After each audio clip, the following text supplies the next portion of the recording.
again and welcome to Market Insight for another fine Tuesday morning here on Souk Television, Lagos. On the program today, we are talking about the revolution of genetically modified organisms in the country. I am David Chiedu. We will be navigating the impact on food production, markets and the economy. Now, in the recent past, the issue of GMOs has dominated the Nigerian media space when food and nutrition security and indeed anything concerning agriculture is discussed.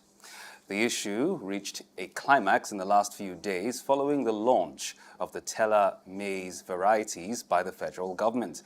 Now, this development is viewed by some as a ploy to eradicate Africa's indigenous seeds and replace them with foreign seeds. Some others posit that it could have hazardous health outcomes. However, according to the National Biosafety Management Agency, GMO foods are as healthy as its contemporaries and safe as other non-GMO counterparts.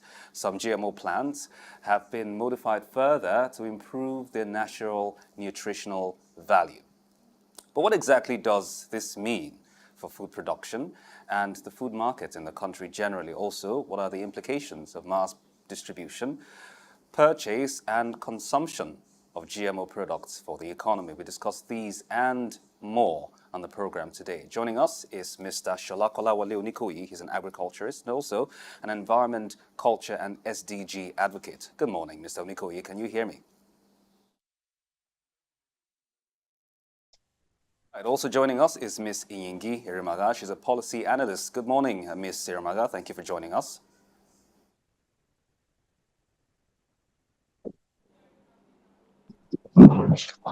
All right, we will get back to Ms. Inyingi to get her thoughts as we go on. But I'm going to start with you, Mr. Onikoyi. You are the expert here. We will start with the fundamental, issues of public perception, as you were. Now, since the advent of, GMOs into the food industry since the 90s, research has shown, continuous research that is, has shown that it is safe for all intents and purposes. In fact, an example is the GMO soybeans with healthier oils that can be used to replace oils that contain trans fat. Another, example is vaccine production. It's been seen to be instrumental in the production of very many life-saving vaccines, that's been distributed and that we've seen used. So the question here now is, why exactly does it still have this unwelcoming reception by stakeholders? Mr. Onikoyi, that's yours.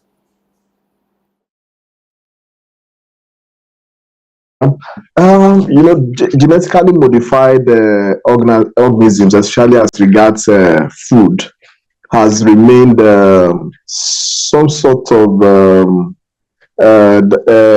issue being debated back and forth, especially here in Africa, where we know we have indigenous seeds. And I think one of the reasons why the public perception and this arguments back and forth on the benefits or whether GMO should stay is the fact that research is ongoing and scientists have not really yet been able to show us that GMO foods are absolutely free of harm or whether they are totally harmful. So it's still in between. Research is ongoing. But when we have things like this, there is this tendency that people want to tread cautiously. We don't just begin to accept everything thrown at us in the name of trying to solve our food security challenges. So I think basically the arguments about it and then the reluctance to accept it is based on the fact that we also know that when you begin to modify plants and then things that we take in as food, we may begin to have some other complications which may not be seen yet. When you begin to modify organisms to get a particular result, there will always be the demerits, so to speak, of that process also, which may alter some other things. Don't forget that the idea of GMOs has to do with genetical engineering, and so to a large extent, people will feel that products from GMO will be unstable, and that instability may also come with some toxicity, which is what has been the major concern around GMOs since we've been having this conversation about it. But I'm going to follow up on that. You talked about, the demerits and a few other, minuses, so to speak. But doesn't that apply to everything else that is scientific and, naturally undergoes, some rigorous processes in a petri dish in any laboratory? Whether it's vaccines, whether it's food that is to be consumed, whether it's sundry produce that can be used in different, sectors of the economy. Wouldn't you agree that there is always that element of concern as to whether or not the scientific processes, or if you like, the trial by fire, is airtight or ironclad? So why should that of GMO be any different? Yeah, you see the GMO is different because it has to do with some types of mutation of DNA, the genes in plants. You see, it is dicey. It's a slippery terrain in the sense that this has to do with what humans consume, and on the long run, we have some effects that may not be, reversible. So the concern about it is basically out of the fact that it has to do with gene mutation. And cancer, which is one very deadly ailment that besieges humanity, is as a result of the mutation of DNA. So when you begin to play with the DNA of plants, the genes of plants, people have reservations and concerns because they know that at the end of the day, some other things may come up.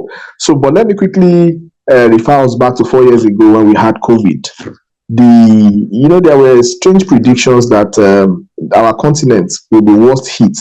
At a point, somebody was even saying that there'll be a lot of dead bodies on the streets of Africa. But at the end of the day, Africa came out of COVID not devastated in the areas of human loss, but in other aspects, so to speak. So what I'm saying in essence is that what we normally put or consider as gain when we begin to introduce these new things, at times on the long run, we may look back and think or see that they were not actually how we felt they would be when they were being hyped. You see, the idea of the GMO actually was taste of food, the nutritional content of GMO foods, resilience in some instances, then majorly to address food security, especially in areas with harsh climate. And addressing food security had to do with increasing yield under the most harshest climate conditions, and then reducing the loss for farmers in those areas and regions of the world. So that's the basic idea behind GMOs. But the concern is that it may or it will eventually have some impact on the health of consumers. I'm going to come back to you, Mr. Onikoyi, but to quickly respond to that, the NBMA, that is the National Biosafety Management Agency, have also come out to discountenance some of the concerns, or if you like, some of the opinions in public space with regards to some of these safety concerns, as it were. But we're going to get back to that. You mentioned some salient points, including, catering to food insecurity and all of that. We're going to get to that. But Ms. Inyingi, are you with us now? Yes, I am. Let's get your thoughts regarding the perception of GMO products in the market very quickly so that we can go on to the deeper end of the conversation. Okay, good morning, Mr. Chiedu. Thank you for having me, and good morning to the other speaker. Well, I Yeah. think that the perception is it's more about lack of information and lack of awareness or education of the process that involves the the scientific part of manipulation of DNA of organisms. I think that's one thing that is blindsiding people, So it's almost as if we're looking at the fears and the scares instead of looking at the positives of it. And I think another aspect is also the capitalist part of genetically modified organisms from some people that we is, massive harvest. They want to be able to harvest quickly. They want to shortchange local farmers, that kind of capitalist advantage they will have over local farmers and all of that. And then there's also the perception of those, I don't what I call it, suicidal seeds, where you have to go back to the organizations that have these GMO modified seeds to be able to plant, unlike the traditional planting season where you plant your okra, you dry the seeds and then you plant them again. But when it comes to some of these GMOs, you have to go back to the people who, have them, who manufacture them, or who improve them to get seeds to keep planting. And, we also have the perception that it affects our own DNA because you are manipulating DNA of organisms. So we are wondering, is this going to interfere with us as we eat this, modified food or, products? So it's very, very important that, the agency, the National Biosafety Management Agency really, really engages with us because, yes, I have my own personal bias, I have my own personal perception, but I also know that science is very, very clear. What is safe, and what is unsafe is unsafe. If they are introducing new DNA that can harm us, we should know. And I think the agency is there to be able to regulate some of these things. They are not working in silos. They are working in partnership with other regional and global organizations to come to a consensus on what is safe and what is not. All we need is clarity and information. You're manipulating or editing genes in organisms. We want to know if it's just within one organism. Are you editing the DNA, or are you introducing new DNA into it? So there are different technologies. There's the clustered regularly interspaced palindromic repeats that they do, where you're trying to replicate what bacteria does to viral attack. You're trying to make it more resilient to climate change, to drought, to harsh weather, which we know that we are going to right now. So I think it's necessary. I think that we have gotten to the point where we cannot do without it. But I think that the perception All right. Okay. of Now I'm gonna something that the all right, agency thank you. Thank you, Ms. Inyingi. I'm going to piggyback off of what you've said, some of the advantages therein, talking about resilience to certain harsh weather conditions and whatnot. Mr. Onikoyi, the particular product that's been, so to speak, the bone of contention, talking about the Tela maize, yeah, which is more or less the drought resistant or drought tolerant maize per se. This is good for areas that are arid, areas that are dry. It's also resistant to certain unfavorable growing conditions or growth conditions like pest attack and whatnot. Now, essentially, we know that we have our peculiarities as far as our own climate and whatnot is concerned based on the Nigerian context. Isn't this an excellent choice for farmers in those areas prone to drought or with limited water resources, as it were? Yeah, it on the surface it appears so, but like I said, I don't have, for instance, I don't have any issues with GMO. Let's say cotton, for instance, because that would be used for textile. But I have a lot of concerns, just like every other person has, regarding some of the claims that even the GMO maize or whatsoever is more nutritious than our traditional seeds. Now, the fact that we're trying to look at the factory benefit of GMO seeds in terms of being resistant to drought and then the quantum of yield, I think that argument is not enough to make us want to take it all hook, line, and sinker. And moreover, knowing fully well that with our traditional seeds, you can make your harvests and replant, but with GMOs, it is not the same way. You have to go back to buy your seeds at every planting season. Now, if you look at our own peculiar terrain here in Africa, for instance, that will be new to our farmers when you have to, in this season, you have a seed from a source, and then again, you have to go back to that source to continuously buy your seeds. So what is so what are we talking when we begin to discuss sustainability? What is the essence of sustainability? What's the essence of there's the difference also between the long-term effects of the GMOs in terms of safety. It's not yet clear. All those things are not clear. So while we want to celebrate possibly the increase in yield and the resistance to drought, the resistance to pests, and then we begin to have more resistance to herbicides by these plants. So it's like giving us something with one hand and taking it away with the other hand. For me, I still see it as a very, very unclear. Just like the last, my co-analyst said, yeah, there is a lot of limited information in the public, which is affecting perception. Then the capitalist advantage, like she also mentioned.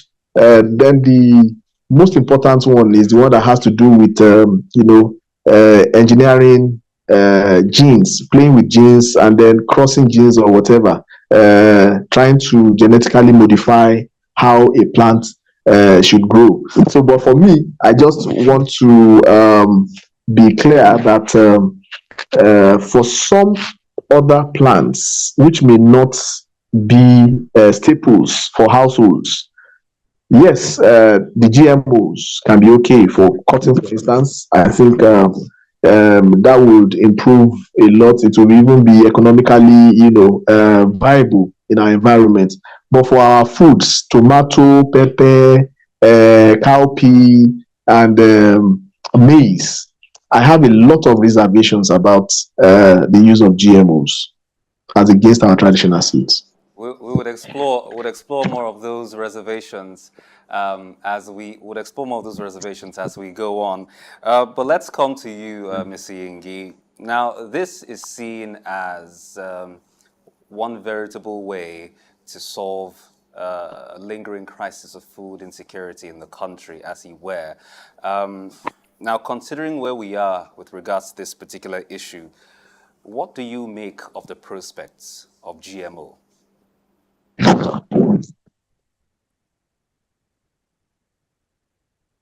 Years ago, when we were in secondary school and primary school, where they taught us different ways to improve our plants. They taught us that we could graft. Was it graft or graft? I can't remember. Grafting. Yeah. So yes, grafting. So it's about putting a better plant on, physically putting a better plant, maybe a sweeter orange on a sour orange to be able to create something better. These things have always been there. This, let's say, technology to enhance plants have always been there. I know the more technology advances, the more we get into the details of things. So we've gotten to the point where we are not just cutting a sweet orange to put on a sour orange to make sweet orange. We are going into the system that makes the orange sweet. We are saying, okay, this is what makes the orange sweet. How can we make it sweeter? This is a sour orange. What is within the DNA of the orange that can make it a little bit sweeter? Can we switch this off or switch that on? It's not some of the techniques. It's not about introducing new DNA. It's about editing it. And this advancement is not just for plants alone. They are doing research on how we can edit the DNA of human beings. I know it's very scary to think about, but there are research that can help improve the lives of people with sickle cell anemia. So it's something that is still in the works. But I'm just saying that sometimes, yes, they might be introducing stuff that we are not aware of, but other times it's just the editing. You're switching some parts off and switching some parts on. And then sometimes you're teaching the DNA to grow resistant to certain things. So it's not an introduction. And then when you think about it in another level, most of these crops, we actually boil them and cook them and eat them. We're not eating raw DNA. We're not eating raw DNA. We are cooking and eating them. People could be saying, oh, maybe the lipids or the fats might not be able to get digested. Those are the perceptions that we are dealing with. But I'm just saying it's editing. They're editing these DNAs to be able to do better. Some is just turning them off or turning them on. That's why I say the information should be clearer. The agency in charge of biosafety should be able to communicate these things for people. The cowpea that you mentioned, earlier, that was approved for, I think, sale and production in Nigeria in 2019, you can replant those seeds. And this is what we are looking at, the safety of it, that, okay, it has been improved, it is more resistant to drought, to them, approved by Nigeria in 2019. So these are the kinds of things we are looking for. Clear information. They don't have to go back to go and buy seeds. They can have those things, they can plant them. And I think we've been using those new improved cowpeas since 2019 to date. So I think that all we need to do is scrutinize the process. If the DNA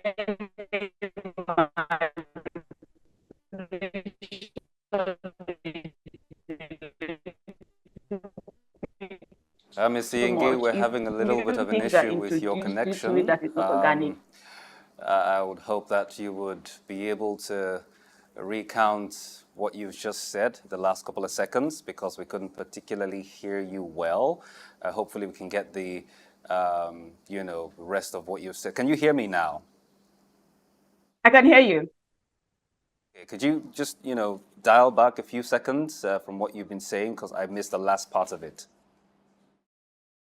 Okay, what I was saying is that the cowpea approved for Nigeria, the seeds can be planted by local farmers. The seeds can be planted. They've been improved, but they can be planted by local farmers. And we are good to go, because we are at the point where there is serious climate change. The weather is changing. Some farmers don't know how to manage what they are facing. So many farmers need improved seedlings across the board, but they need improved seedlings that are safe. They need improved seedlings that they can easily understand what they are using. And they need improved seedlings where they don't have to keep buying seeds, but they can use their improved seedlings and keep farming as God intended. Right. Okay. I'm going to stick with that, the upsides, as it were. Mr. Onikoyi mentioned cotton earlier, and that is a veritable, produce per se. We know that in this part of the world, for somewhere north of 3 decades, our textile industry has been more or less comatose. And with the commercialization, the recent commercialization of GMO cotton, as it were, don't you see this, in a manner of speaking, contributing to, some sort of boost in our economy by way of perhaps job creation and whatnot? Inyingi? Ms. Inyingi, can you hear me? Question for me? Yeah, I can hear you.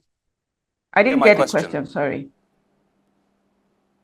No, I didn't get the question. Okay, the question was, Mr. Onikoyi earlier mentioned cotton, saying that whether it's GMO or not, it works, essentially. And I'm going to harp on that. And I mentioned earlier that for what seemed like forever, just somewhere a little over 3 decades, our textile industry has been, comatose, right? Now, with the advent of commercial GMO cotton, doesn't this portend some goodness for us, perhaps in the area of job creation and sundry economic advantages, as it were?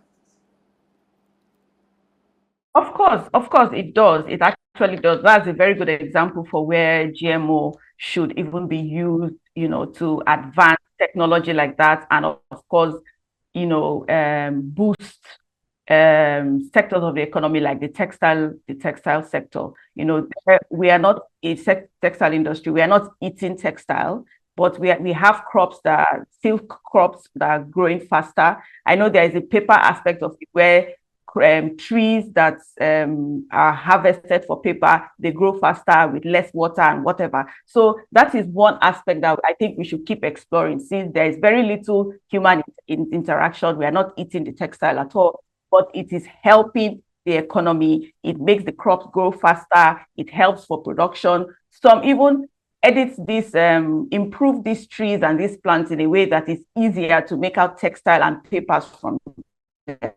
So that is an area that we actually concentrate on while we are churning out the right information for the GMO crops that we should actually be eating. So the energy that we're spending fighting pro-GMO or anti-GMO, we can use that energy to actually amplify the conversations around the other sectors that are very, very, you know, the human interaction is minimal, but it can boost the economy. That's something, textile, furnitures, paper, all those industries that we can have improved seedlings or improved plants or improved organisms for, we should explore those even much faster. I'm not saying much more, much faster, much quicker than the food aspect of GMO. We're talking about the GMO revolution in the country and exploring its implications on the food market and the wider economy. We've been talking with Mr. Sola-Kolawole Onikoyi. He's an agriculturist, and Ms. Inyingi Irimagha, a policy analyst. Now, I'm going to come back to you, Mr. Onikoyi,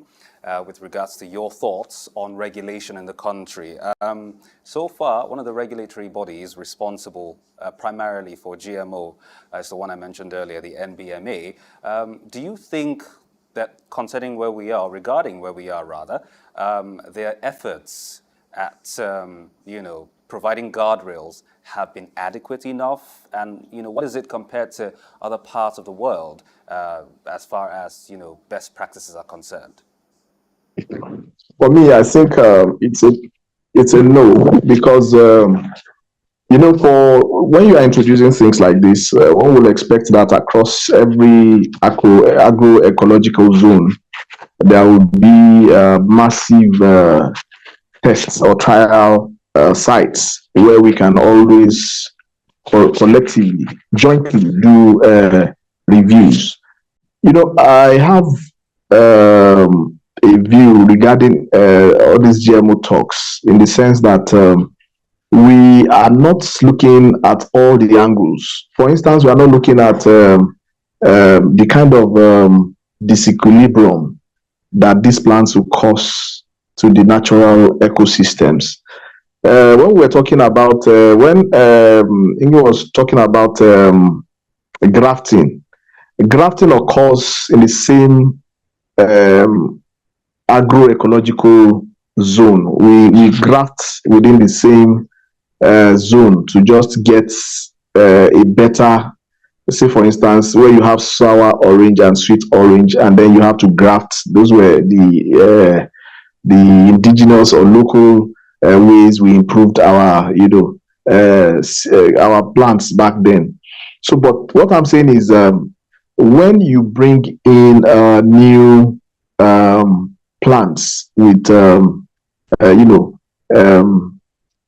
matching traits or genes from, taking gene from one to the other, then taking it to the lab to make them work together, or bring them together to have some advantage in terms of, let's say, for instance, nutrition or yield, and you now bring it back to the field. I'm talking now as a farmer. There's a kind of disequilibrium that comes into that ecosystem, and then even biodiversity gets affected, because we look at the earth as if as a complex, and we know that every organism plays an important role, the way and the regions where you find them.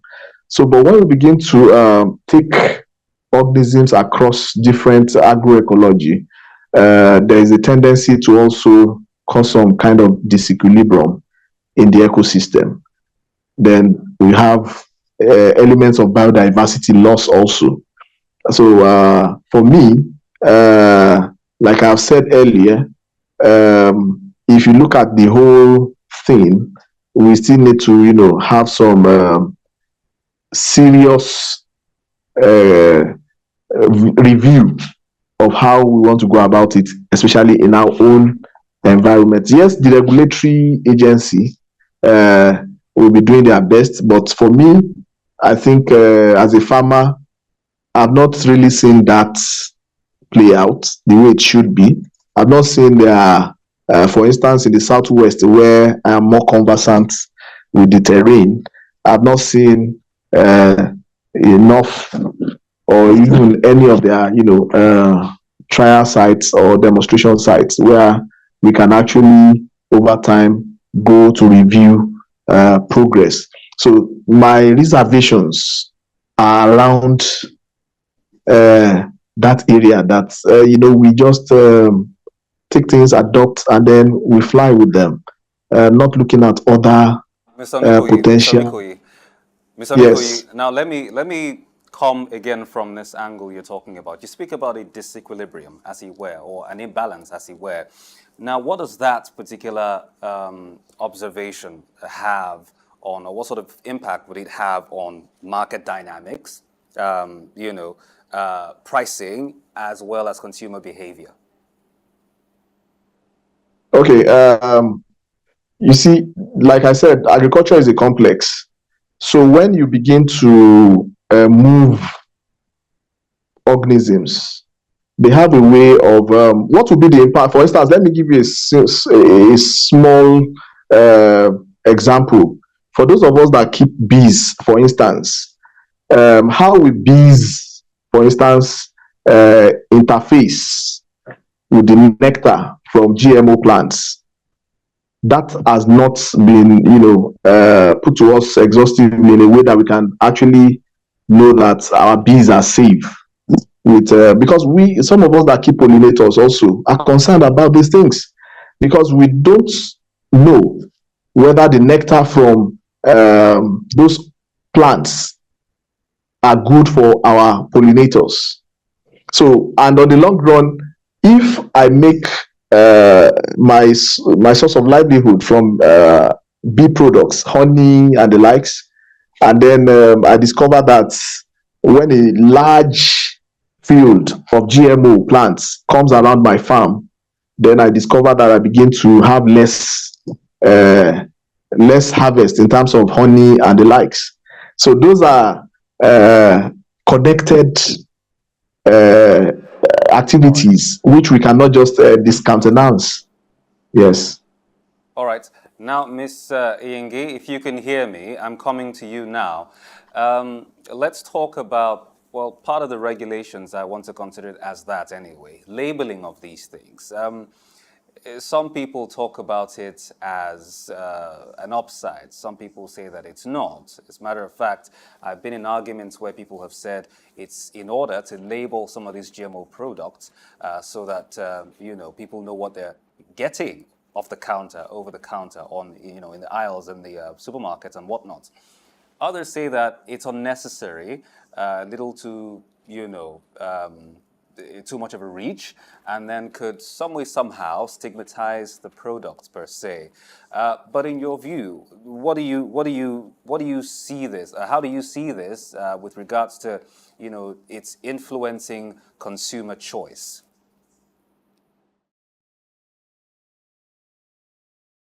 I believe in transparency 100%. And I think that if people understand the process and understand that some of this gene editing is not introducing new organisms, it's not introducing new DNA to products, it's just enhancing the way these organisms behave or act. It's not introducing anything new. If they understand that, they will be able to pick and choose what they think is safe enough for them. Like what Mr. Sola just said about GMO nectar. Plants who have been, let's say, edited a little bit to be able to produce sweeter, more scented nectar will definitely attract bees, because they have just been edited to do that. They have not been changed in any way. No new DNA has been introduced into them. So I don't think that particular nectar is going to have any effect. I understand the issue of unintended environmental consequences. That is something that should really be researched, where you have a place where you're understanding how this is interfering with biodiversity. That one is very, very important, and I think it should be done. But I also think that there should be clarity on how these products are done. People don't want foreign DNA in their bodies. It should be stated that there's nothing foreign anywhere. It's just editing, switching off and switching on. Like, for example, switching off the sour taste or switching on the sweet taste in these organisms. That one is clear. I'm not saying that there might not be others that might be dangerous, but I'm saying with clarity, I have my reservations, but if I understand what this is, I can actually buy those products. So I think transparency is key. And the agency in charge of biosafety should be very, very proactive, because we are at the time where there is food insecurity. People need to get more food. People need to get cheaper products, more available products. So they need to step up their game to lead us through. And we should be able to trust them with the information that they are giving. So we can look at a product and say, okay, this is 100% organic. I want it. This is a little bit modified in a manner that is safe and is cheaper for me. I will buy it. Do you understand? We don't want to get to the point where we are in maybe modernized the West right now. To get organic food, very, very expensive. GMO food, very, very cheap. We don't want that kind of thing where we are twisted to buy GMOs. We want a situation where the cost difference is not very much. We don't have to bite our fingers to buy whatever. We just need transparency. This is the cost of this. This is the cost of this. It is a little bit cheaper, a little bit modified, but it is safe. This is how it was done. Nothing new is inside this product. So I can easily make that choice. I will make the choice with clarity if everything is transparent and nothing is shrouded in, secrecy. Another thing is that some of these products are actually imported from out of Nigeria. So we also need the agency to be able to demand clarity from some of these GMOs that come into the country. All we need is clarity. A few years ago, many people, agriculturists, were coming into Nigeria with improved seedlings, telling people you plant this pawpaw, in 6 months you have 60. I don't think there was much regulation done there, because many people were buying these seeds across the country. I have friends who tried to get these seeds. I'm not sure there was adequate information about this. So all I know, yes. All I think is we need clarity, we need transparency, so people can make informed choices for themselves. And also the agency needs to protect Nigeria against those seeds or those processes that will be harmful or that have been proven harmful outside the country. Because most of the time, the technology we use in Nigeria, we don't have the intellectual property, because we don't start them, we don't manufacture them, we don't make them. We get them from outside. Those scrutiny should be made. The agency should be able to say, this one has not passed the testing, so and so. So if you don't be here, or we have our own regulatory benchmark where we stop some of these things from coming into Nigeria. Like I said again, the cowpea that you mentioned earlier can be planted. It's just a little edited. It can be planted by local farmers, so it's not going to affect them in any way. It's just going to help them produce more, help them resist diseases and drought and whatever. So those are the kinds of advancement that we want. Safe advancement, not the ones that are shrouded in secrecy, that have so much controversy. So I think for now, I'll say I'll trust the agency, the biosafety agency now, and I hope that they can do more to give us more information so we can. Thank you very much, Ms. Inyingi. Let's go over, as we wrap up, with Mr. Onikoyi. Now, I'm just the guy who's here, who's engaging with you, lady and gentleman, with regards to, a matter that is well within your purview as experts in the field. But of course, there isn't any such thing as too much information as far as knowledge is concerned. So let me come back to you for a final note, Mr. Sola-Kolawole Onikoyi. You've spoken largely about information. You've spoken largely about insight. You've spoken largely about education. The NBMA has done their bit.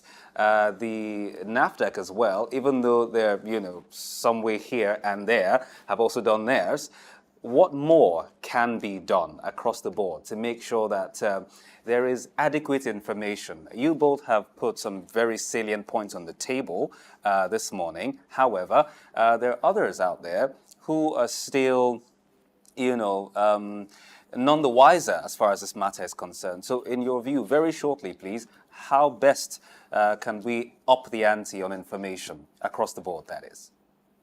What to speak to somebody like me, for instance, better would be to see the controlled sites where these GMO seeds are being domesticated in the country.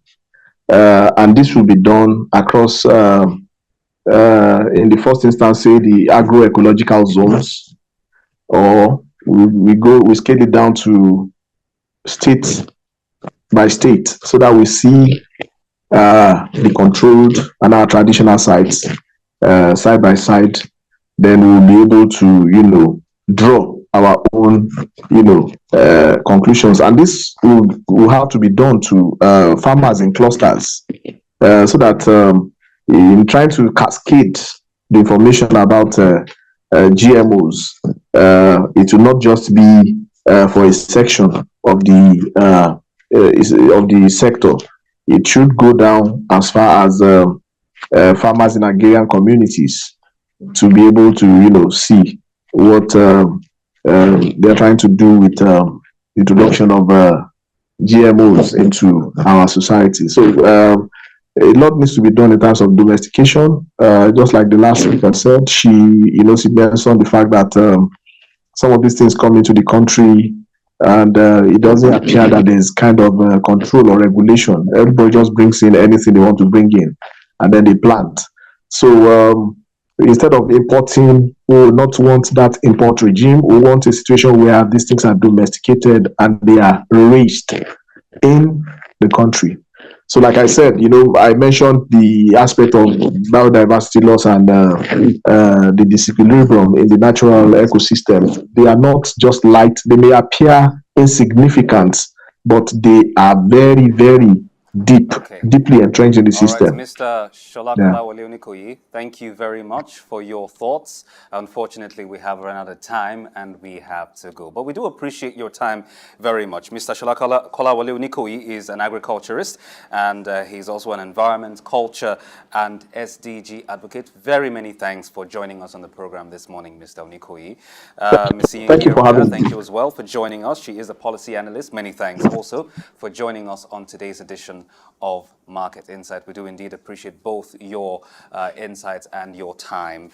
So far, we've talked about the GMO revolution in the country and its impact on the food market as well as the economy, examine the complex relationship between GMO, food production, the market and the economy, and also identified some key opportunities as well as challenges associated in the adoption of this particular technology. And of course, there have been calls for more information, transparency, and also harping on specific products that are engineered vis-a-vis cotton and the rest. And of course, the consideration for biodiversity as well as the domestication of some of these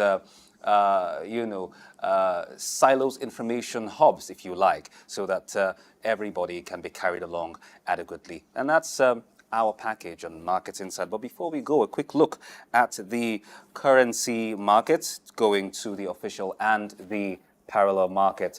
The dollar is trading on the official markets to the naira at 1,515 naira, to the pound sterling 1,969 naira, to the euro 1,686 naira. On the parallel market, the dollar to the naira is trading 1,590 naira, 2,035 naira, to the pound sterling, and to the euro 1,736 naira. And that's what it looks like on the official and parallel market this morning. Many thanks for watching Market Insights on Soup News Television.